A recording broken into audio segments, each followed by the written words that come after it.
Assalamualaikum warahmatullahi wabarakatuh.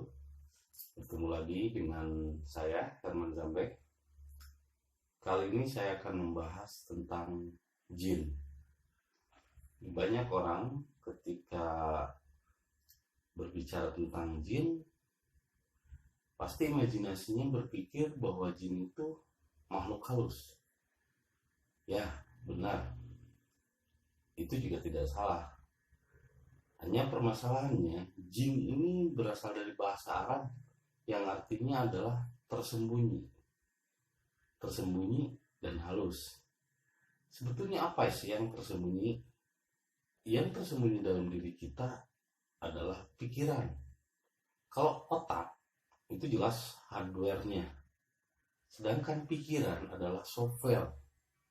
Adapun jin-jin di luar diri, itu bagi saya adalah virus. Taruhlah ini adalah software. Lalu imajinasi sama dengan softwarenya sedang melakukan internet, browsing kemana-mana. Ketika browsing kemana-mana, tiba-tiba masuklah virus. Akhirnya handphone ngehang. Sama seperti tubuh. Orang yang kerasukan jin pada dasarnya adalah orang yang sedang berpikir, orang yang sedang melamun. Karena katalisator jin dengan diri kita adalah pikiran. Yang menarik mereka untuk datang itu adalah pikiran. Ketika kita berpikir, ngelamun, ngayal, ini sama seperti ketika Anda browsing internet, browsing YouTube, ngayal kesana kemarin, ada aja satu zona wilayah yang kotor. Misalnya taruhlah film-film bokep atau film-film yang dilarang 17 tahun ke atas. Ketika Anda masuk ke dalamnya browsing, maka otomatis di dalamnya begitu banyak virus yang diciptakan. Nah, virus juga adalah satu jin, tapi ini adalah jin tanpa casing. Saya menyebutnya jin tanpa casing, sedangkan jin yang bercasing disebut imajinasi. Makanya orang yang pintar disebutnya jenius, dan orang yang bodoh disebutnya majnun. Itu jin, karena jin ini akal. Nah, kalau pikirannya, kalau otaknya terlihat, otaknya software, hardware-nya. Nah, kalau jinnya ini software, tidak terlihat, tersembunyi di dalam diri kita. Ini jin. Makanya ketika orang berpikir, itu artinya dia masih menggunakan jin. Jin ini pintar menghafal ayat, dia bisa menghafalkan ayat Quran.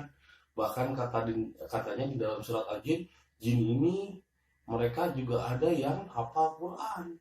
Ya seperti Abdullah bin Muljam yang ngebunuh Ali, hafal Quran. Tapi hanya hafalan, tidak sampai kepada iman. Dia hanya jin, ya, hafal Quran tapi membenci. Hafal Al-Quran, paham Al-Quran, tapi membunuh dengan mengucapkan Allahu Akbar. Artinya berarti jinnya itu kuat. Jinnya itu hafal Quran, jinnya itu bisa melafalkan Quran.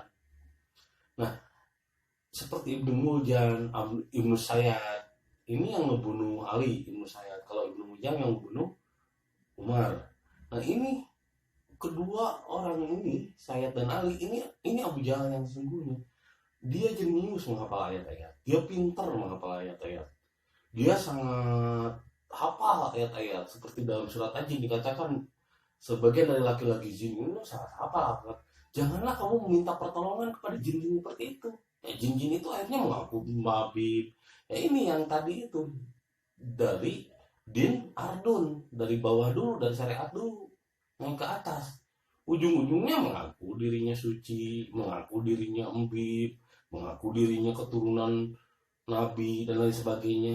Ujung-ujungnya mengkultuskan dirinya sendiri, dan begonya masih banyak orang-orang yang meminta pertolongan sama jin-jin itu. Itu saya mengatakan itu bukan manusia, belum manusia, karena dia masih menggunakan pikiran. Imannya kepada Allah itu pakai pikiran. Imannya itu dimanage oleh pikiran. Saya menyebutnya itu jin. Makanya di ayatnya jin itu hafal Quran, mendengar Quran. Tapi karena pikiran ini senyawanya api, panas, pikiran ini selalu merasa dirinya paling pintar. Makanya kenapa kita harus kembali ke rasa?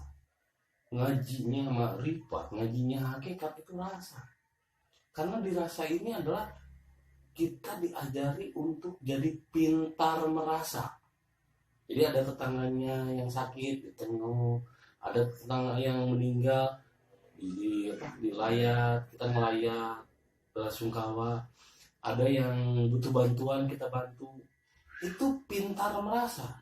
Tapi jin ini selalu merasa pintar, selalu merasa dirinya pintar.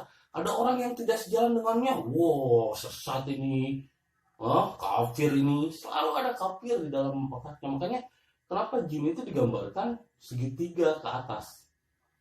Ada matanya segitiga ke atas ini ya, maksudnya api. Jin ini memang terbuat dari api yang menyala. Coba kalian rasakan dengan rasa yang sangat dalam.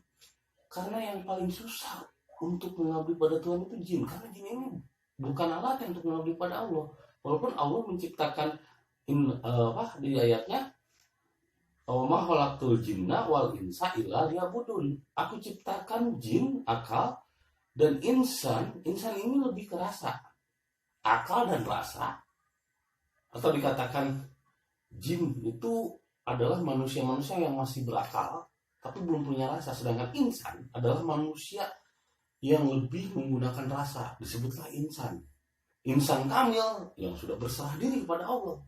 Jadi kalau masih berpikir itu belum disebut manusia, itu masih dalam kategori jin. Nah kalau udah menggunakan rasa, maka dia disebutlah insan, disebutlah nas. Insan kamil adalah orang yang senantiasa berserah diri kepada Allah. Nah, Allah menciptakan jin dan insan, artinya berarti Allah menciptakan akal dan rasa, itu semuanya untuk kembali kepada Allah, untuk ibadah. Tapi jin ini susah. Makanya di ayatnya juga jin ini, bahkan ketika rasa atau ketika Isra Mi'raj itu kan rasa, jiwanya Rasul Mi'raj. Ketika jiwanya Rasul Mi'raj, jin Ifrit ini jin yang ada di dalam diri Ahmad atau Muhammad ngikutin terus, ngikutin bahkan sampai masuk ke dalam matahari. Dia masih ngikutin, tapi ketika dia masuk ke dalam matahari, ke dalam sebuah lubang, ada di sana lubang cahaya yang tidak bisa ditembus oleh jin. Dan jin akan terbakar di sana karena di dalam lubang matahari itu, di dalam matahari yang paling dalam ada lubang cahaya, itu adalah air, kumpulan dari air. Sedangkan jin adalah api, senyawanya. Masuk ke air ya mati api. Api masuk ke air ya mati. Dan air adalah salah satu simbolnya adalah hati nurani malaikat. Di dalam nurani cahaya. Nah ini kalau jin, ini bahkan lebih cerdas hati nurani daripada jin. Nah ini jin itu senyawanya dengan nafsu, dengan iblis. Sedangkan jiwa adalah di dalamnya ada disebut yaitu Adam. Dan di dalamnya lagi ada Nur Muhammad dan Ruh Kudus. Ruh Kudus ini adalah pusat segala ilmu, pusat segala pengetahuan. Ketika kita tersentuh, Ruh Kudus ini tersentuh ke dalam diri yang paling dalam, maka akan tersentuh hatinya, tersentuh nafsunya, tersentuh pikirannya.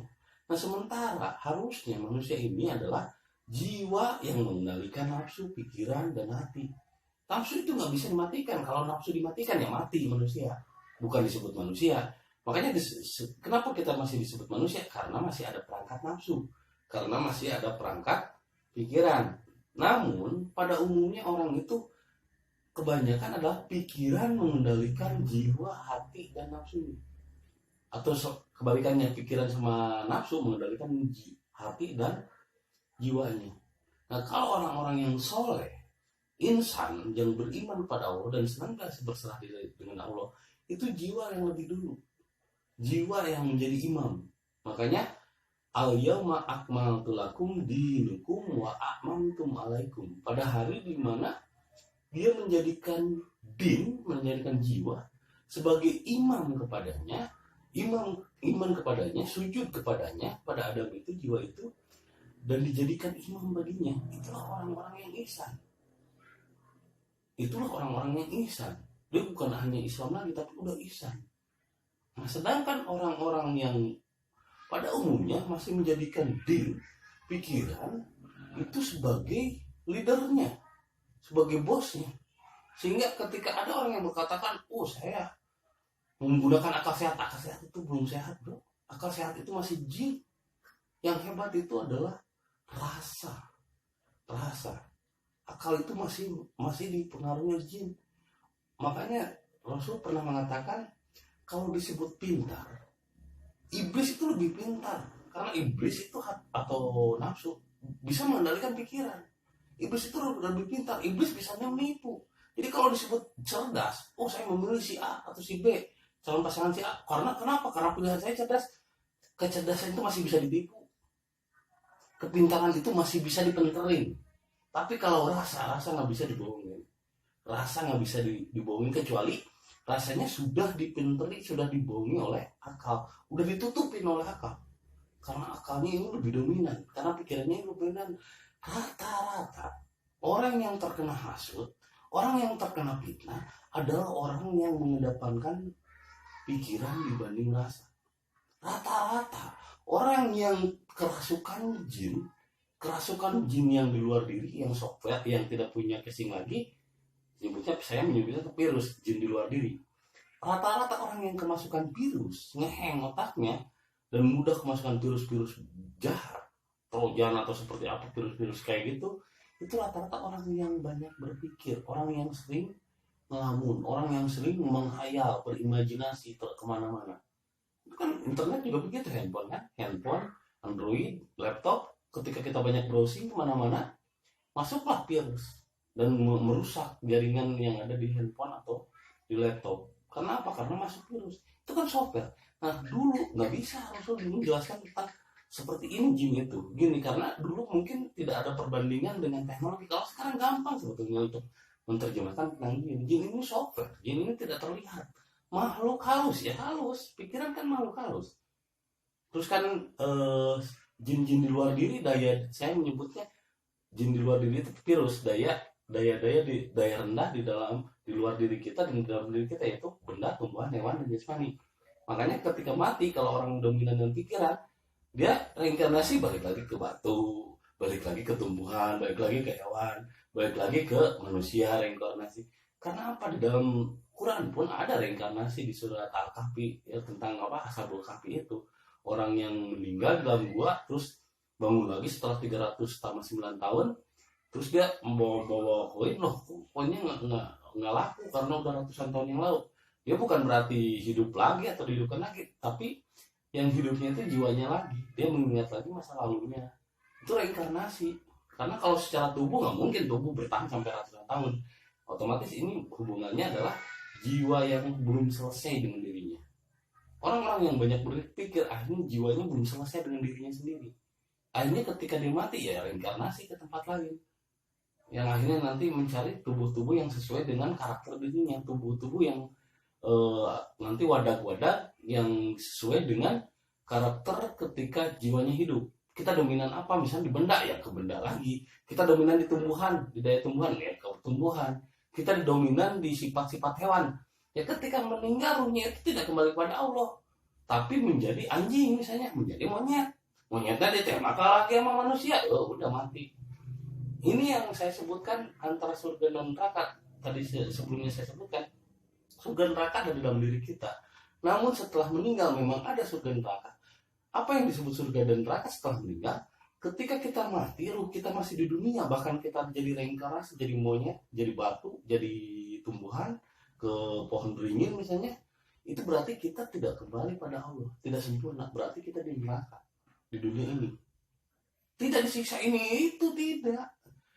Manusia disiksa, manusia neraka oleh karakternya sendiri. Manusia tersiksa di neraka oleh kelakuannya sendiri, bukan oleh Allah. Tidak secuil pun Allah itu menganiaya. Bahkan tidak sebesar biji jarak pun Allah itu menganiaya manusia. Jadi ketika manusia mati terus tiba-tiba dia menjadi tumbuhan, jadi beringinnya ditebang sama manusia lagi. Itu akibat perbuatannya sendiri, bukan akibat Allah mengajab atau menyiksa seseorang. Tidak. Manusia masuk neraka, manusia masuk itu. Jadi Allah itu Maha Rahman dan Rahim. Jadi masuk nerakanya pun bukan berarti begini begitu disiksa, bukan, tapi disiksa oleh hasil dari perbuatannya sendiri. Maka takutlah sama dosamu sendiri. Takutlah sama dirimu sendiri. Jangan takut sama Allah. Memangnya Allah iblis? Memangnya Allah menyeramkan? Memangnya Allah sadis? Allah itu maha rahman rahim, bro. Allah itu maha kasih, maha sayang. Allah itu tidak sadis. Allah itu baik. Sadis itu karena akibat diri kita sendiri. Maka takutlah jangan kepada Allah, tapi takutlah kepada dosa. Dosa ini yang harus ditakutin. Karena kalau kita mati masih tetap di dunia, artinya kita tidak kembali kepada Allah. Nah, yang disebut surga adalah ketika kita mati, ruh kita melihat tubuh kita yang sudah malfungsi dan kita kembali ke langit, itu artinya kita sudah surga. Lalu setelah dari langit melihat anak cucu kita, melihat orang-orang yang masih hidup menangisi jasad kita, itu seperti nonton TV gitu. Ketika melihat dari langit itu dekat, tidak ada jarak. Begitupun yang meninggal tapi masih tetap di dunia, kayak misalnya leluhur kita, itu mereka itu melihat kita itu seperti nonton YouTube begini. Mereka tidak ada jarak. Jadi tidak, kalaupun meninggal kakek, buyut, nenek, ada yang naik ke atas ataupun yang masih tetap di bumi, itu mereka melihat kita itu seperti kalian nonton YouTube saya. Itu mereka akan melihat sangat dekat, sehingga apa yang kita perbuat, baik yang terang ataupun tersembunyi, itu mereka dilihat. Yang meninggal saja leluhur yang melihat, apalagi Allah maha melihat, karena Allah meliputi seluruh ciptanya. Ahad, satu kesatuan antara Allah dengan yang diciptakannya. Jadi jelas yang namanya jin ini bukan dalam imajinasi kita. Tiba-tiba misalnya kayak film cerita Aladin, ada apa? Ada lampu, tiba-tiba digosok lampu. Dalam ceritanya kan Aladin digosok lampu, keluar jinnya. Terus Aladin minta pertolongan, jin, tolong bikinin istana. Nah, padahal lampu yang dimaksud simbol bahwa dia menemukan lampu yang sudah kusam, yang sudah berdebu, yang tidak terurus di dalam sebuah gua. Itu pikiran, otak. Jadi lampu ini otak. Nah, ketika Aladin memohon permohonan, digosok otaknya, belajar dia bagaimana caranya membuat istana. Digosok terus, akhirnya keluar jinnya, keluar kecerdasannya, jenius. Kan otomatis kalau mau bikin bangunan, bikin istana, itu harus cerdas, harus pakai arsitek, harus pakai pikiran. Dibangunlah istana, jadilah istana. Simsalabim di sini bukan langsung jadi, tapi pakai proses simsalabim. Atau ida aroda saya ayakullahu kun payakun. Kalau Allah menghendaki sesuatu jadi maka jadilah, bukan sulap. Jadi maka jadilah. Payakun di sini adalah proses. Jadi segala sesuatu butuh proses. Jadi simsalabim bukan berarti langsung jadi, bukan, proses karena pikirannya digosok lampunya itu ya otaknya, digosok kepalanya. Gimana nih caranya bikin istana, kata Aladin. Ini dibuatinlah istana. Dia manggil arsitek, dia sendiri gambar. Setelah gambar jadilah istana. Akhirnya Yasmin pun terpesona dengan kecerdasan Aladin. Ini Aladin orang biasa, orang susah, tapi kok cerdas. Nah, rata-rata biasanya orang cerdas dari Indonesia yang sekolah di Jerman, sekolah di Amerika, dapat prestasi seperti contohnya B.J. Habibie, itu rata-rata orang susah asalnya.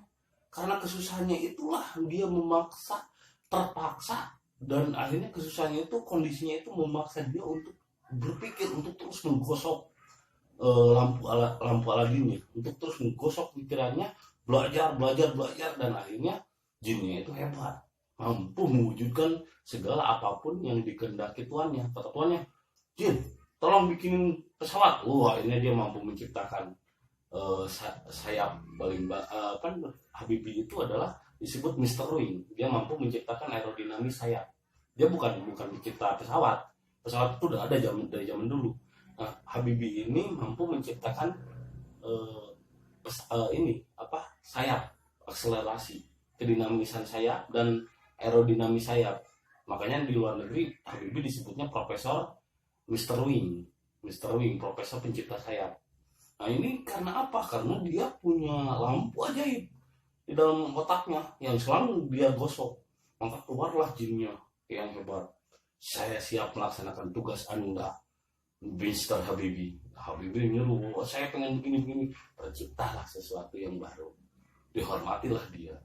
Itu pakai akal, pakai pikiran. Untuk dunia baru pakai pikiran. Nah, untuk akhirat dia puasa, Dia puasa kan dia melemahkan pikiran, melemahkan tubuh, melemahkan hati agar jiwa lebih kuat. Makanya kenapa puasa itu untuk orang yang bertakwa. Takwa itu kawiyun. Kawiyun ini artinya kuat. Jadi melemahkan tubuh, melemahkan pikiran, menguatkan jiwa. Itu fungsi puasa. Sama ketika misalnya kita berserah diri, itu tujuannya melemahkan pikiran, hati, dan nafsu diserahkan. Hanya Allah yang menyerahkannya. Taruhlah seperti jiwa ini seperti air yang bening.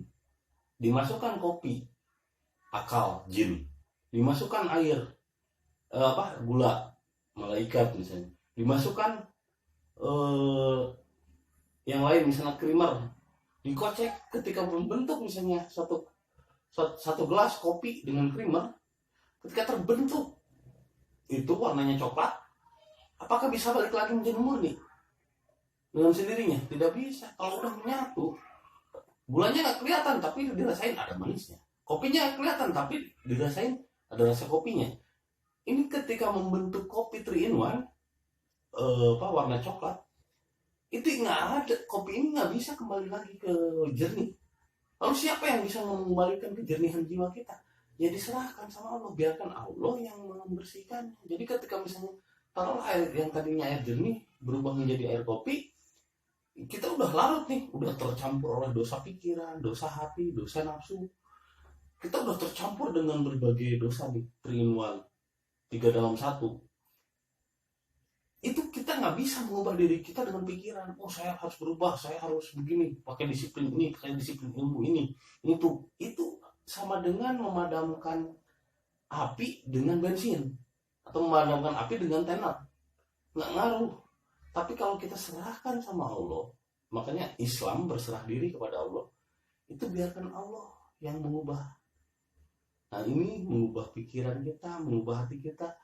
Jadi jin, iblis itu tidak salah. Hanya permasalahannya apakah mereka yang mengendalikan kita atau kita yang mengendalikan mereka. Nah, Sulaiman hebatnya jiwanya mampu mengendalikan jin, makanya jin tunduk. Wah, ini jin bisa dipakai oleh Sulaiman untuk membangun istana.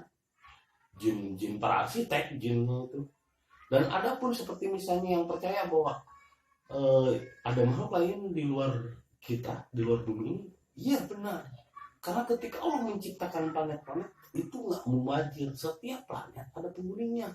Bahkan di ayat-ayatnya setiap ardun, setiap planet yang diciptakan Allah itu memiliki penjaga-penjaga.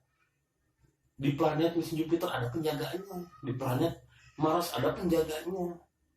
Bahkan akhir-akhir ini ditemukan foto satelit NASA yang memperlihatkan bahwa di Mars memang ada kehidupan, ada kuota, ada bekas-bekas kehidupan. Menunjukkan bahwa setiap planet itu ada penjaganya walaupun mungkin berbeda tubuhnya dengan kita. Kalau kalian menonton film Avatar The Movie yang manusia berekspansi ke planet alien biru, itu seperti itu memang masih baru imajinasi, tapi itu benar. Itu pengalaman dari orang spiritual yang pernah pergi ke planet itu lalu menyaksikan di alam malam itu dengan jiwanya. Menyaksikan di alam malam itu di planet itu ada manusia-manusia juga seperti kita yang tubuhnya gede, ada yang tubuhnya kerdil dan lain sebagainya, warnanya hijau, biru dan lain sebagainya. Jadi bukan hanya kita yang diciptakan di dunia ini, namun mereka disebutlah alien. Ketika mereka datang ke sini memakai kendaraan UFO, disebutlah kita alien. Itu sebetulnya jin. Ya jin itu orang-orang jenius, dia udah sampai ke sini.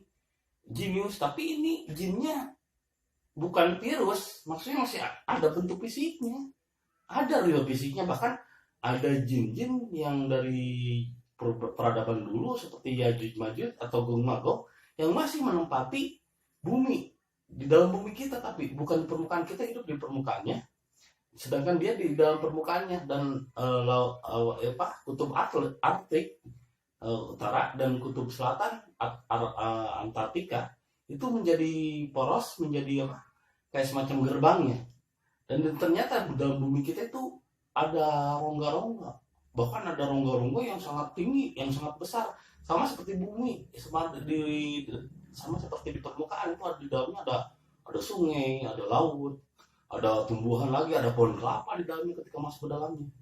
itu bahkan ada lubang seperti ada bukan di Papua Nugini, itu ada lubang besar, ketika masuk ke dalamnya ada makhluk-makhluk di dalamnya tersambung dengan laut, di dalamnya ada kolam, ada apa lagi, ada kehidupan. Kita kan baru hanya di bumi saja belum semuanya terjelajah, apalagi di dalam perut bumi kehidupannya. Yang dulu Yajuj Majuj yang akses untuk dari gunungnya itu dicor sama besi sama gerbang oleh Raja Julkarnain, Nabi Julkarnain. Ini Julkarnain ini dulu zamannya udah canggih. Sebetulnya ribuan tahun yang lalu itu canggih, lebih canggih dari zaman sekarang. Bahkan kata Habibie saja, ini ngelihat Borobudur dia langsung, wih ini Borobudur hitungan matematiknya sangat jenius. Ini sangat hebat bentuk Borobudur saja. Itu menunjukkan peradaban yang ada hari ini baru 30%-nya dari peradaban yang pernah terjadi di masa lalu. Bahkan ribuan tahun sebelum Masehi. Kan menunjukkan jadi kecanggihan itu bukan saat sekarang aja. Dari dulu juga udah ada kecanggihan, cuma manusianya ingkar pada Allah, hanya mementingkan kecerdasan otak, jenius, tapi imannya kurang, insannya kurang, rasanya kurang, hancur lagi karena kesalahan. Tumbuh lagi manusia, bikin lagi peradaban canggih, tapi karena kurang iman, karena lebih mengandalkan jin, hancur lagi. Jadi di sini saya ingin menjelaskan bahwa jin ini ada di dalam diri kita sendiri, yaitu akal pikiran.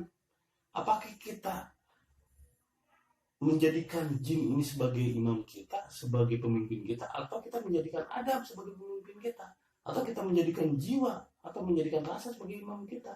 Makanya tidak semata-mata Allah ciptakan jin dan insi, tidak semata-mata Allah menciptakan akal dan rasa, kecuali semuanya untuk berserah diri.